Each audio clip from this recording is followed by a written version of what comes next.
and pursue my master's in business analytics. And I've been having a great time here, and definitely recommend you guys to learn a little bit more and check out Wake Forest. That was great, Andrew. I'll go next. My name is Jacob. I'm from Raleigh, North Carolina. I went to NC State and got a Bachelor of Science Economics. I'm currently in Winston-Salem. I live off campus, so if you have any questions about living or housing outside of the campus offerings, please ask. Hey everybody, I'm Matt Jones. I went and did my undergraduate at the University of South Carolina. My degree was in accounting. I knew I had to go to graduate school because I'm trying to be a CPA. So you have to have 150 credit hours, but I wanted to differentiate and do something other than more accounting. So that's what brought me to the MSBA program. I've really enjoyed it and I definitely recommend it. Yeah, I'm Dylan McCullough. I'm originally from Dothan, Alabama, and I also, like Andrew, went to a small liberal arts for undergrad. I went to LaGrange College, got my undergrad degree in marketing and entrepreneurship, got a minor in math as well. And that minor of math kind of piqued my interest to go to Wake and get the Master's of Science, Business Analytics. So, yeah. Perfect. Thanks, guys. So we can kind of just jump right in, and I'll just say this. I have a couple of questions that we can move through, but at any point, if you have a question for these guys, feel free to just drop that in the chat and we'll get those answered. We even have a small enough group too. So if you even want to take yourself off mute, we're happy to invite you to do that as well. But we can kind of just kick off on student experience in the classroom and professors. The first one being thinking about, this year has been hybrid more than anything, and we're probably going to see a little bit of that in the summer term for maybe some of our students who aren't able to come to campus right away. That being said, I wonder if you guys could just touch on a little bit access to professors, both in person and online. What is that like in the MSBA program? Yeah, I can go first for that. I think that was kind of one of my main concerns coming into this program. You hear everything about how colleges have to prepare, and then it's hard enough getting in touch with professors usually when things are good. So, just trying to see how Wake Forest would deal with it. And I got to say that it's been pretty seamless.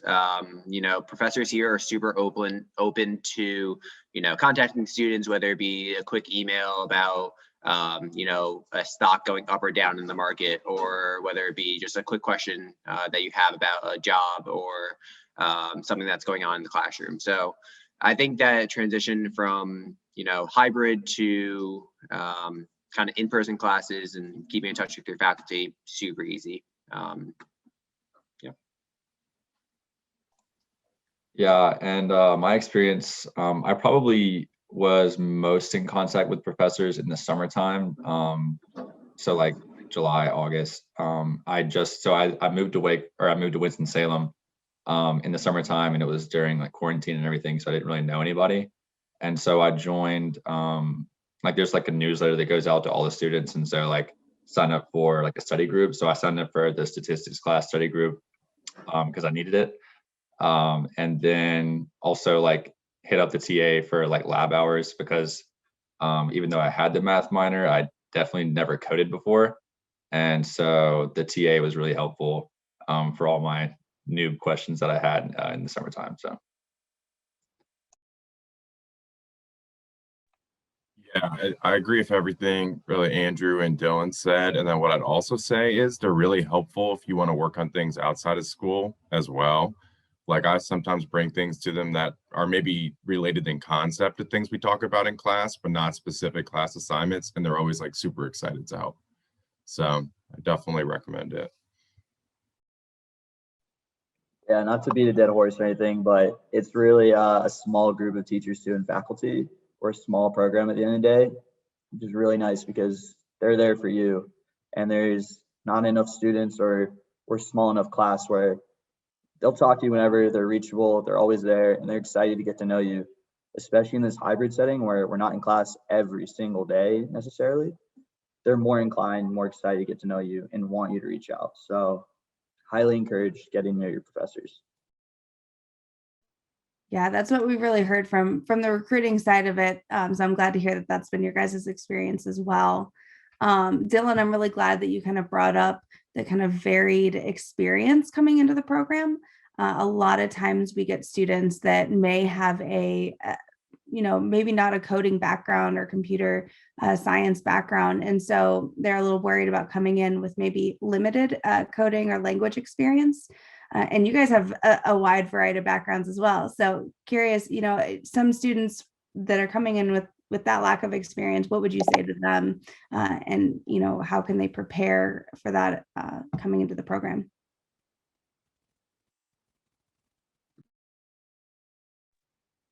There we go. Go Go ahead, ahead. Dylan, if you want. Yeah, okay, I'll take it.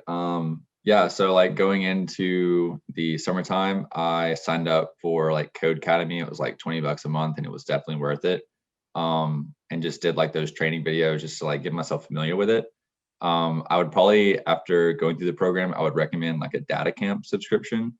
Go ahead and it's like $20 a month. Like start now, and if you just do like one lesson a day, you'd be surprised how prepared you'd be come summertime. So really that pre-work is on you, but just a little bit will go a long way.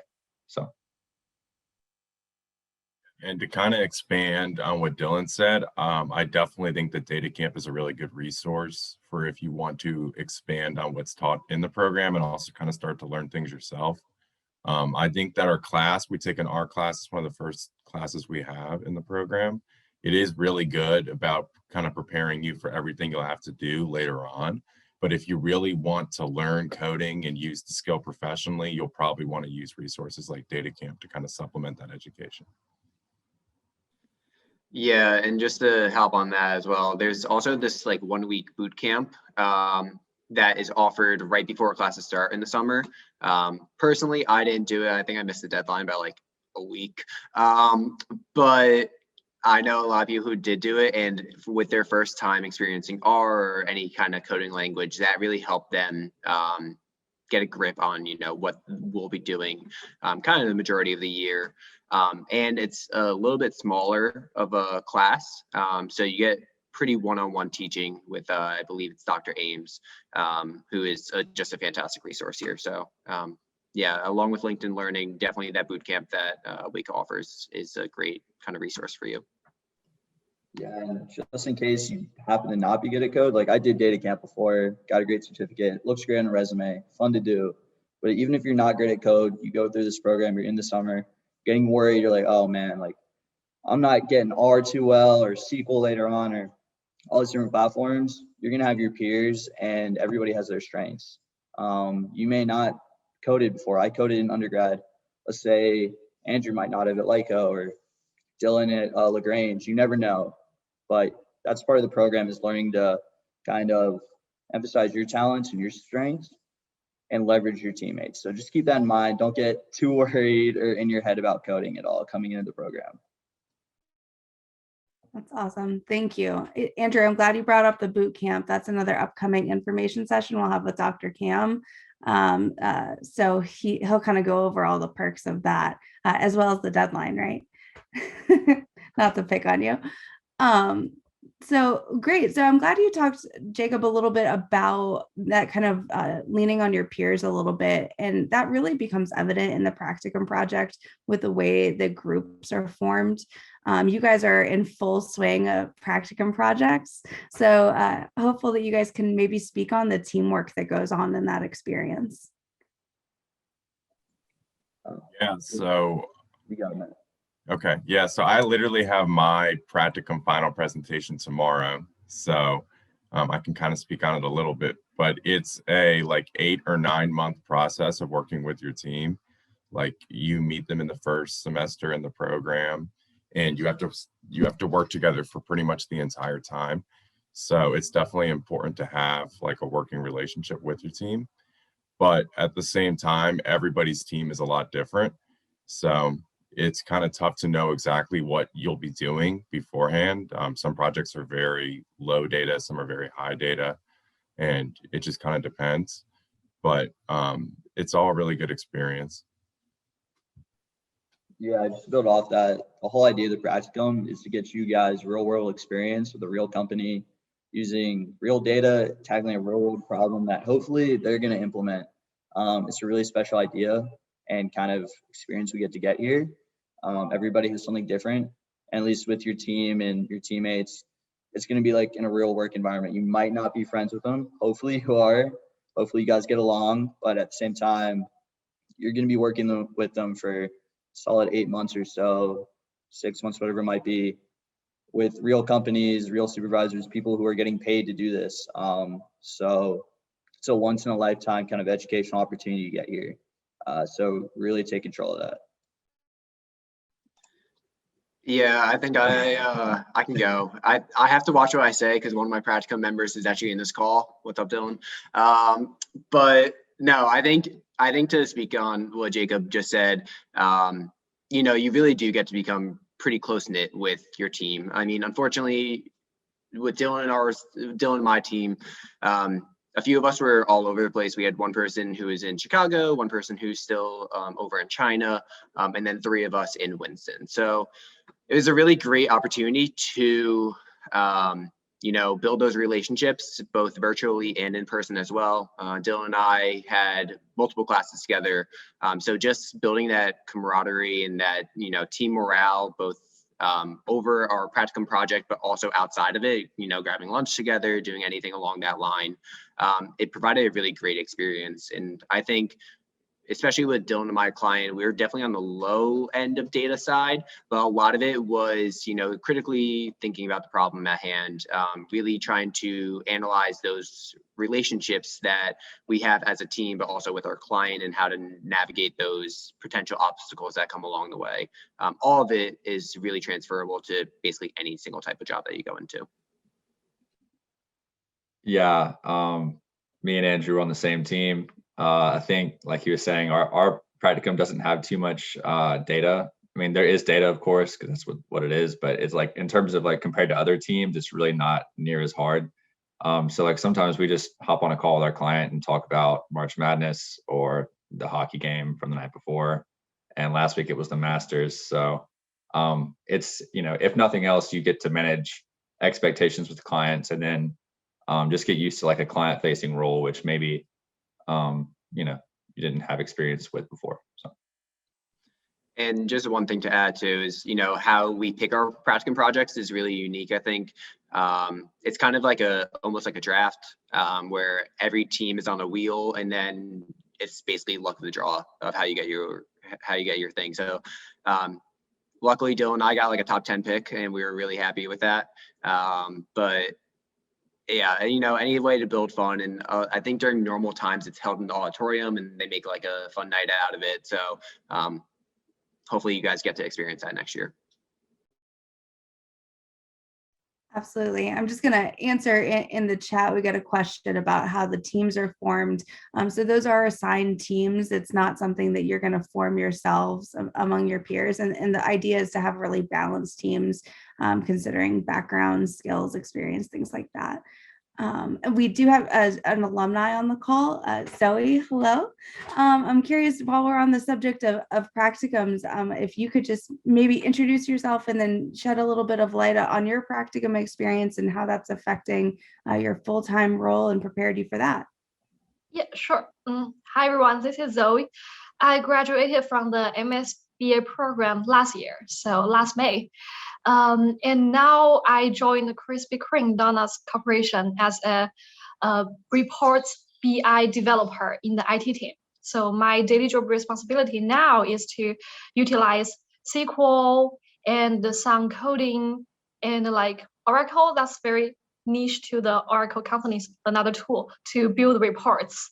So like all the tools I just mentioned, the SQL and coding such as R, are all like part of our coursework in the MSBA. So the MSBA coursework contains a lot of the technology side, will make you flow smooth to your next job after graduation. And yes, I loved our coursework, and it helped me to find my current role in Krispy Kreme. So about practicum, that's like my favorite part about MSBA program. At that time, I was working with a team of 5, like all MSBA classmates. As Susan just mentioned, we are assigned to be in the same team. We didn't choose the teammates. And then me and my teammates was working for the Volvo Financial Service, the group is in the Greensboro. So that's a good point. Sometimes my teammates and I drove to Greensboro to chat with them, have meetings with them. Like, especially one time we drove there at 6 p.m. and we stayed there until 11 p.m.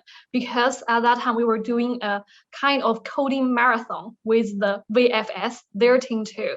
So we were trying to figure out using this around 5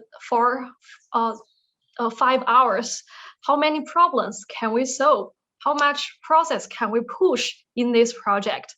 So that's also a very interesting process. And I was always amazed by those, like how the VFS team, I mean, the vendors, our from another companies, those people, they are willing to help us to develop both our business and technology skills in this practicum. So that's another very good point about practicum. And I remember, like, we have virtual meetings with the VFS team every week, and we went to their campus once in 2 weeks. So we do have a lot of communication with them. In that process, I also gathered more experience in business, like emails, how to write a business emails, how to convey my information into bullets, into a very clear and simple way. So besides the technology, the coding part, the practicum helped me in the business, in communication part. So that's the best part, and the practicum is my best part that I like in the MSBA program. Yep, thank you. Thank you very much. So Zoe talked about the practicum. You guys all touched base on that a little bit. Appreciate your insights. But again, it's just one part of the program. If you guys wouldn't mind sharing maybe a class that has stood out to you so far in your experience, that would be wonderful.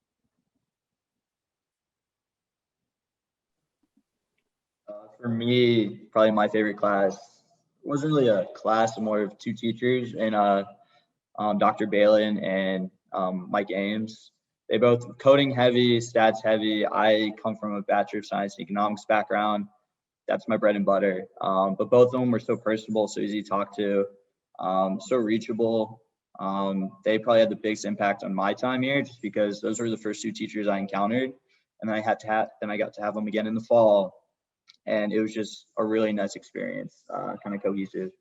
But that was machine learning, and I think that was business analytics. Maybe one of the other guys remembers. Yeah, I'm pretty sure it was called predictive analytics, but I agree with Jacob. It was such a good experience how the two teachers taught together, and it built a lot directly on the types of R concepts we learned in the summer classes. So I really enjoyed those classes as well. Additionally, we're in a class right now, financial and risk analysis, and I really enjoyed that class as well, especially as someone who has a lot of interest in accounting, finance type concepts. I really appreciated it, and I've been enjoying it a lot this semester. Yeah, I think my two classes stem from the same professor. There's a professor called Dr. Claggett who teaches database management, so learning about SQL, and analytics in society. Now, they are basically polar opposites of classes. SQL is a lot of coding. It's more puzzle solving, creating your database. And then analytics in society is basically teaching us, what are the ethical and non-ethical ways that we can use data, since it's so prevalent in, the workplace now. The way that she teaches classes, really well done in my book. She keeps it fun, she keeps it entertaining. It's very interactive as well. So whether you have her in person or virtual, she does a great job with class and just making sure that it's a fun, easy way to learn. Yep, I will also shout out to our Professor Balin. She's so great. I mean, in her course about teaching us SAS, every time I bring a very small or tricky problem to her, she can answer my questions immediately. So I really learned a lot from Professor Balin. And I'll also shout out to our Professor Lee. He told us about the digital marketing, digital analytics class. So there's one thing we did in the course. for the Google and for the Google commercials, every company need to bid for the price to get the commercials on the searching record. And so our whole class get into that campaign. We work on that like 8 rounds in the campaign, and we work on it every week. So every round we will know our rank, who compete to be the number 1 in our course, who get the most correct prices. And that is so interesting. I really need to dig into those data to find out the patterns, like which slogan, which commercial, or which products really drives my company's rank into the front, really drives our commercial revenue to be the highest. And that's very interesting, very relating to the real life business. If you are interested in digital marketing, digital analytics, that is a very good course. Yeah, Zoe, if you could give me the cheat codes to that simulation, that'd be great. I definitely haven't performed that well in the past 2 weeks. But yeah, it is a fun class though. I was a marketing undergrad. I do enjoy the simulation, but not doing well right now. So throw one up for your boy. Probably my favorite classes so far, I guess in the entire program now, it's coming to an end, were machine learning. I wasn't very good at it, but it was fun. And so it was really cool to learn machine learning. And then probably financial and risk analysis, big stock guy. So it's a pretty fun class. Yeah. Awesome. So one of the classes you guys take early on in that summer semester is your career class with Sharon Vogler and other career coaches. One of the biggest questions we get is what does that look like working with market readiness and employment? So if you guys wouldn't mind kicking off, maybe telling us a little bit about the class and then what the experience has been like all the way through. And Zoe, especially your experience after, that process of landing a job. I'll go first, I guess, real quick about the MRE, at least the class in the summer, super helpful. If you've never really done a resume or you just kind of did a resume really quick in your time in undergrad, maybe for this program or another job, they help you with everything. They build you up from the base. Could not recommend them more highly. They're so supportive. They have amazing connections, more than you think you will ever get. Sharon Vogler seems to know everybody everywhere. It's ridiculous, but they're so good. They're so helpful, and they're there with you the entire time. I was lucky enough to secure a position before the end of fall, so my experience with them kind of ended there, but they were there throughout the process, even during my negotiations and kind of figuring out, is this a good offer? They were still there, and they continually still, I know if I needed them, they'd be there. So cannot recommend them highly. Yeah, definitely. I mean, to hop off what Jacob said, they're super helpful, and just the connections that you can make with them are fantastic. And one of the main things that we do is networking. So you have to find 3 Wake alumni and basically have informational interviews with them. So they're about 15-20 minutes long, figuring out what they do on a day-to-day basis, how they see the company, what helped them from our program over into their job now, and just any tidbits of advice. And even if you don't choose to go down one of those informational interview pathways, like for me, I did one in financial advising and financial analytics. After that phone call, I realized that it wasn't for me. So then I was like, okay, at least I learned something from there. And then you can easily switch up your path. And it's early enough too, where you have another, 6 to 8 months where you can really bunker down and figure out what exactly is right for you. So it's a great class. Loved it. Really, you get to meet a lot of nice people with it. Yeah, they pretty much just coach you up. They look over your resume, what could be added to it, and then how to write your resume in the future, as you do more projects and learn more things, how you would update your resume to make it look good, and all those good things. They help you with your LinkedIn to make your LinkedIn look nice. And I'm blanking right now. Oh, I can't say enough about our career coaches though. I'm assigned to Sally. And so like I'm still on the job hunt right now, but it's gonna be okay because Sally says it is. Like she's like my #1 cheerleader, so supportive, so encouraging. And so if it's good news or bad news, I'll just hop on email, message Sally, we'll hop on a Zoom call and just talk about it. So yeah. It's funny how every coach kind of has their own style. I think Sally and Marcus are your cheerleader coaches, but Sharon's one of those tell it to you real straight kind of coaches, which it's a good combination to have access to. Perfect. Well, I know another question that we get a lot is, why choose graduate school versus going straight into, the workforce? Why add an extra year onto your experience? I'm curious if you guys can. Oh, actually, can we rewind? My apologies, Zoe. I didn't get your response either. Sorry, and you're working full time, so that's super valuable. Yep. So is that the previous question, the question for the career coach? Yeah. Yep. Sorry. Yeah. No worries. No worries. So Sharon was my career coach. She helped me really a lot. Firstly, I had a lot of practice interviews with her. She helped me no matter it's like phone interviews, face-to-face interview, or virtual interviews. Mhm. Like I can directly book an appointment on Handshake, a website that our university used to search for jobs. I booked an appointment with her over the website, and we had a meeting. So really, I had tons of practice interviews with Sharon. She really helped me to correct my answers, look into like the tons and what words I should use in the interview, very detailed level, and she was super helpful. And the second thing is, except for the interviews, Sharon also helped me to connect with professionals in the workplace. When I told Sharon that maybe I'm interested in consulting or other industry, like especially some companies, when she has a contact over there and there's like job opening there, she will email me directly about that job opening. So that's also very helpful resource for me.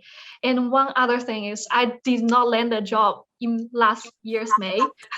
So last year was a little bit tough, and I keep searching for jobs after my graduation.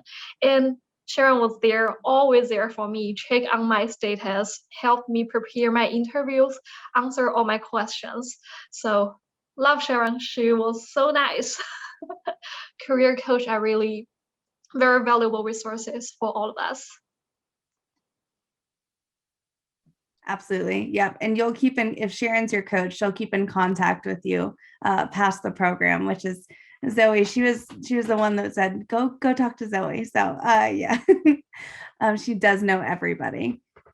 Great. So I'm going to rewind again and we'll go back to, if you guys wouldn't mind shedding a little bit of light on, what helped you come to the decision to pursue graduate school versus going straight to work.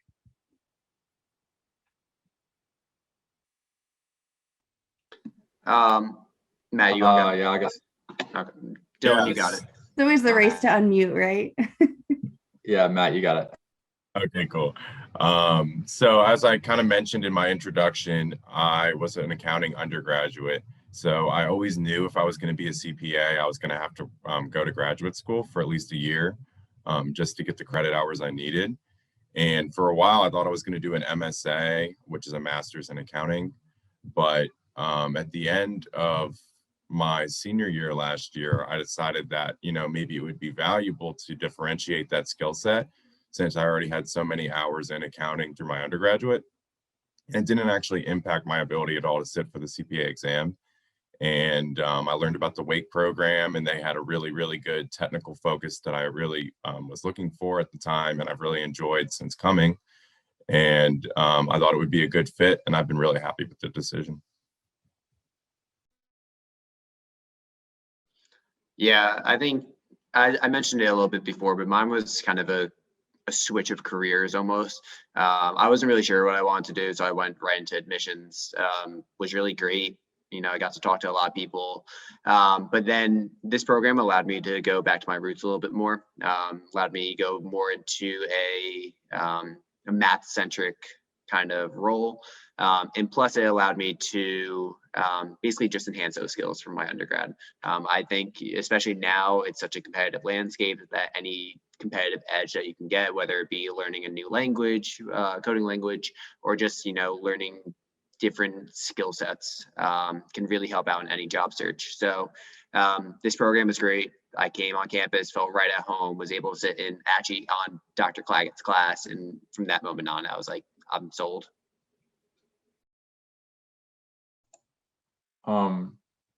Yeah, so I decided to go to Wake, like I guess in like October of of my senior year. I don't remember what was it, 2020. Anyway, or 2019, whatever year it was, my senior year. Yeah. So it was well before the pandemic began and quarantines began.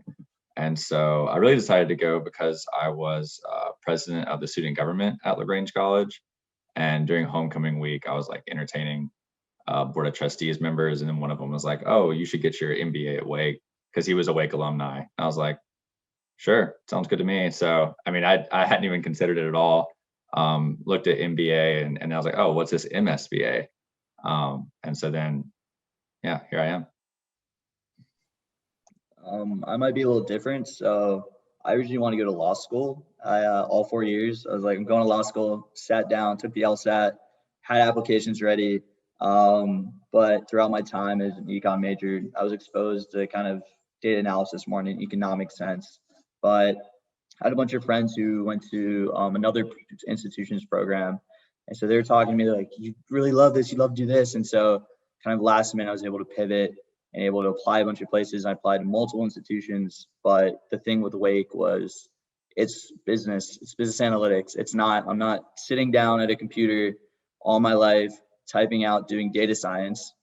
I'm doing business analytics. I'm talking to people, I'm making decisions. I'm translating what these numbers are, what the data science is, into actionable business value.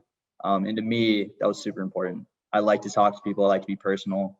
And this was the perfect fit, the perfect program. And I don't know, I'm just really happy I came here. Yep, my turn. So my undergraduate major was actuary science. So following that path, I will become an actuary analyst in an insurance company. But I also did several internships in my college. So I gradually discovered that my career interest more land in like a combination of both business and technologies. So that's the time I decided maybe I need to pursue a MSBA degree. And after I came to this MS degree, I get myself involved in all the coursework, I do find out the combination of business and analytics knowledge could let me go into a very broad career choices, such as marketing analyst, operation analyst, digital analyst, or like IT analyst, as I'm doing right now. Like after the MSBA program, you will be able to like apply for those job positions. Even now I'm in the IT team, but if I'm going to transfer future into like more biz role, like into a marketing analyst, I will be very like more confident to choose that because I get the knowledge in the MSBA program. Wonderful. Thank you. So I'm going to just pitch again. If you guys have any questions, this is definitely the time to type it in the chat or unmute yourself. We'd love to meet you and ask any questions you have. You have a captive audience here.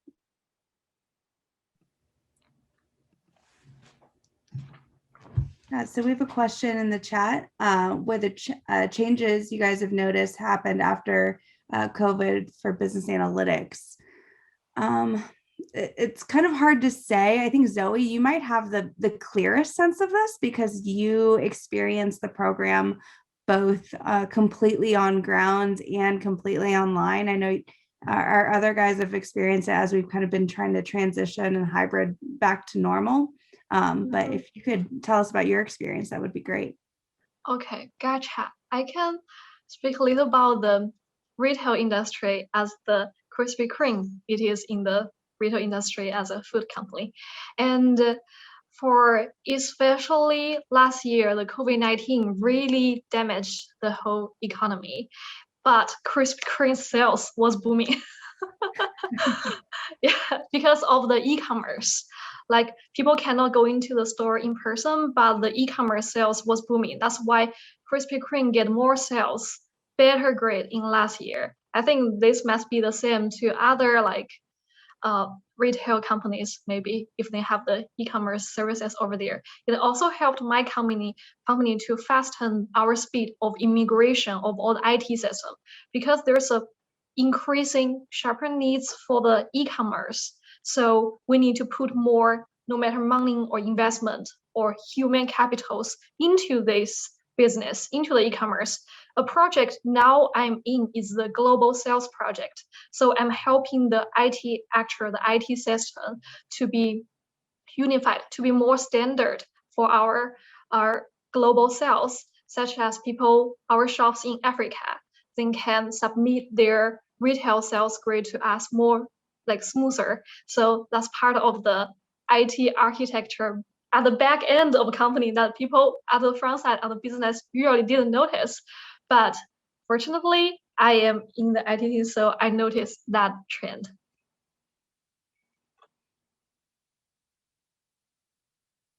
Wonderful. Thank you. Any other questions? Hi, can you guys hear me okay? Yeah, thanks. Well, first of all, thanks for taking the time to do this. I figured it'd just be better to say my question out loud than type in the chat. I was just kind of curious in terms of the course kind of calendar structure. Looking at it from the outside looking in, it seems like it's a lot of like sort of mini, I think they're called mini periods. They're kind of broken into smaller sections. I was wondering if any of you guys could speak to in general, like if you found it challenging to kind of handle that many different courses at once, and kind of your kind of experience with that. Yeah, I can answer that. So coming from my undergrad, we only had 4 classes a semester. So it's pretty, regimented as it went along. And this is definitely a switch of pace with that. So you have to be on your toes and you have to be ready to, balance having multiple homework assignments due on a given night, or, balancing your homework assignments versus a specific project. But also you don't have class every day too. So we usually get Fridays off, which gives us like a 3-day weekend. So any like client meetings, any homework catch up, can usually be done on the weekends, which is really nice. Another really great thing about it too is that there's asynchronous work. So it may seem like, a whole course is in 8 weeks, and it is, but there's synchronous and asynchronous work. So a lot of it can be, watching videos online just to catch you up, taking notes on your free time. So it gives you that flexibility to really handle, all those 5 classes at once. Okay, cool. Yeah, to build on that, I would probably say the transition in the fall was tougher than the transition this spring, because in the spring semester, like you have a whole block of classes that end at once, and then your last mini semester begins. It's a whole new block. But in the fall semester, you have like 2 classes that are the whole way through, and then is it 3 and 2? I don't remember. Does anyone here remember? I think it was 3 and 2. Yeah, well, either way, like half of them switch to a new class and the other ones like are still the same class ongoing for the whole semester. And so it was kind of like difficult to switch up, because like maybe one class in the beginning of the fall wasn't as much of a workload, and then all of a sudden, I think that's actually what happened with machine learning, because it was the second half of the fall. And so it was replacing a class that wasn't that much, and then it became a lot. But yeah, I mean, it's not anything, it can't be done. So yeah. Okay, thanks. Awesome. Great questions. Any other questions we can cover? Awesome. Well, if you guys don't mind, I just want to finish with just one last question, and it's for you guys that have been able to join us on campus and be in Winston-Salem. What is Winston-Salem like? What's it like to be here? What's, what has that experience been like for you guys? I'll start on that. I live in downtown. I'm off campus. Winston-Salem is, you come in, at least I came from Raleigh, a bigger city. I'm sure other people come from smaller towns, all this and that, but Winston is a lot bigger than you think. But at the same time, you're only 10 minutes from anything and everything possible. There's amazing food. The culinary scene here is awesome. There's so much to do. The bars, the breweries, there's so many breweries. If you like beer, you're in the right place. There's just so many activities. At the same time, you're only 10 minutes from campus at any given point. It's growing so much. I can see in the next 10 years it being such a big hub for a variety of different things, especially Lake Forest here. It's a fun town. And I came in with friends from here, since I'm from North Carolina, being like, you're not going to like Winston-Salem. You're from Raleigh. You're from a bigger city. You're not going to like it. And I got to say, I really love it. I've had a great time here. I'm going to miss it. Yeah, probably my favorite thing about Winston-Salem, or I guess Wake Forest specifically, is the upper quad area, like right in front of the chapel. There's like this big green grass lawn area. Like now that the sun's shining, it's like 75. I'll just start walking around the quad, just feeling the vibes. Just hang out, listen to the birds chirp. You know, the grass is green. The chapel looks good. It's a beautiful scene. And so actually, so like I said, I'm from Dothan, Alabama, which is like South Alabama. And so I never even been skiing before. And so Sugar Mountain is like an hour and like 15, maybe an hour 30 away from here. So I went skiing like twice, and that was pretty fun. So like that's nearby. So it's cool, like living like close to the mountains and also close to the beach. So yeah. Yeah, I think for me, I grew up in, like I said, Jersey, but I drive 10 minutes and I can see like the New York City skyline. So like coming down to Winston, it's definitely not as big as New York City, easily manageable to kind of walk downtown, go check one restaurant, or if you want to go like bar hopping or anything, you can easily do that as well. As Jacob said, really great brewery scene, really great restaurants. And there's a lot of like living places downtown too. So if you want to experience that, apartment living, Plan 64 is a really great option for you. The Link apartments are really great options for you. If you want to choose like university housing, there's tons of it. Dylan lives in that. And then I live in a apartment complex that isn't downtown, but still about 10 minutes away from campus. So lots of different kind of places with that.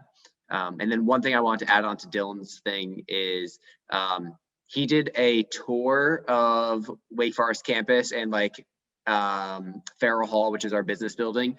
If you can find the video of that, highly recommend checking it out. I'm pretty sure he trips and falls on the curb halfway through. So if you want a good laugh, just check that out. I have that video if anybody wants it.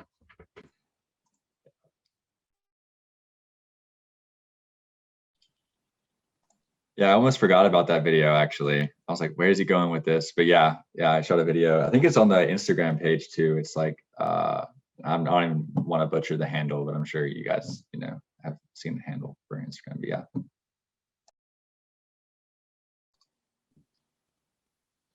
Yep. Winston-Salem is not that big city, but there's definitely a lot of fun for us to explore. There's a lot of mountains near here. So the Pylon Mountain, the Hanging Rock. I love hiking, so I always go to those places with my friends. Secondly, near our campus, there's like a Renoda Garden, the Renoda Village. So that's a beautiful place with some trails. You can walk there, run there. A lot of like Wake Forest students are running there every day, and some very delicious restaurants over there too. And in the downtown place, yes, a lot of breweries. I really recommend the Rida Brewery. There's a Japanese food truck there Friday and Saturday. It's very delicious. Definitely need to try it.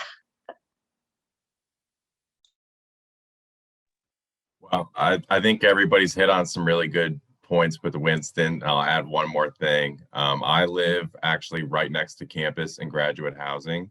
And I've also visited the downtown places like some of these guys live, and they're really nice.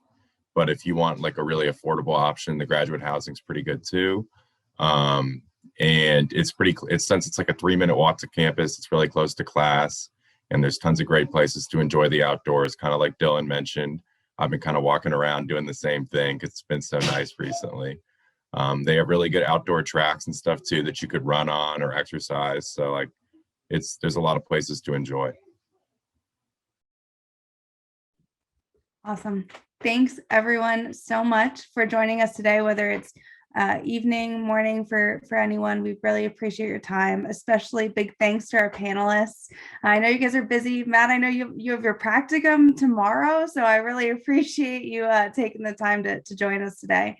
Give us a little bit of insight on your guys' experience, Zoe, as well.